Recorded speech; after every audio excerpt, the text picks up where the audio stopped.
Is that better? Is that better than it's been before? Let's just straighten you up, Fox. You look a bit drunk. You right? Okay.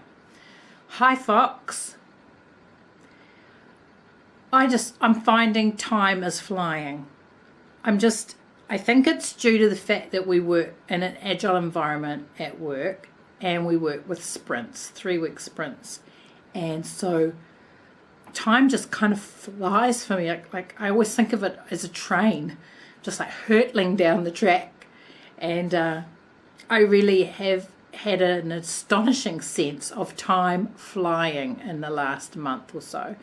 It might be my age, it might be that time is actually flying. But speaking of time, earlier this month I went to see a lecture by Professor Brian Cox.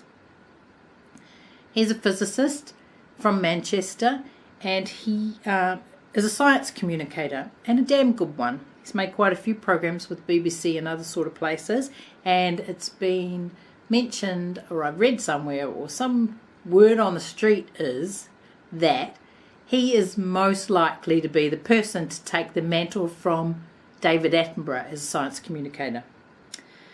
So the lecture that he gave at the AETIA Centre was great, super awesome. I could have just done it again. In fact, if I'd known that he was also doing the same show in Wellington, I probably would have got on a plane, flew down there and watched it again. But, you know, my research capabilities are so limited, I just thought he was just going to be talking in Auckland. And his lecture was on the universe, from the birth of the universe, keep your hand in frame, the birth of the universe, the Big Bang, to the end of the universe. One of the things that was really fantastic, I couldn't even believe it actually, and unless you're actually in the room with the screen and the graphics that they showed, I can't really tell you how great it was, and no photo will do it justice. But they had this wall of pixels that just the images that Brian Cox showed on this wall were astonishing. Hardly any of them were computer generated. Nearly all of them were actual images from the universe. It was just breathtaking. Photos of Saturn, photos of asteroids, photos of the moon, of our own planet, Earth. It was just astonishing. This wall, it was just... So I did a bit of research, a little teeny bit, because that's all I can do, to find out how the hell they did that, because it wasn't projected onto a screen, but it was enormous. It was the width of the stage at the AETIA Centre, and it went all the way up as well. It was 3,840 pixels by 1,600 pixels at 4K. So it was about 15 metres wide and 6 metres high. That's a massive, right? So it wasn't just one screen, I found out. It was lots of screens together, and they were 30 screens wide and 12 screens high. Actually, hey Siri, what is 30 times 12? 360 screens. That's what Siri says. 360 screens. So that would take 4 hours to assemble, and about half that time to take down again. And I guess they're taking these, well, they must be taking these screens with them on tour, and they've been touring this lecture for quite some time now all over the world. They were in Australia before they came to New Zealand. So we're on the actual screen looking at us. 1 pixel was 1 LED. And Aussie Fox, it was beautiful. I could feel the temperature change when the photograph changed on the screen to something that had more white light, more brighter, you know. I could feel the temperature change on my face. Granted, I was in the 5th row, so I was pretty up close, but I could physically feel the screen change.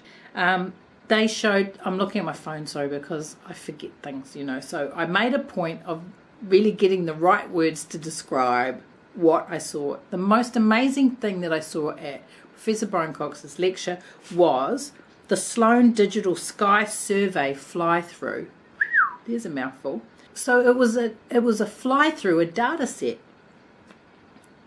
And Professor Brian Cox stood there and talked, but I didn't hear a single word that he said because we were flying through the galaxies on this enormous screen.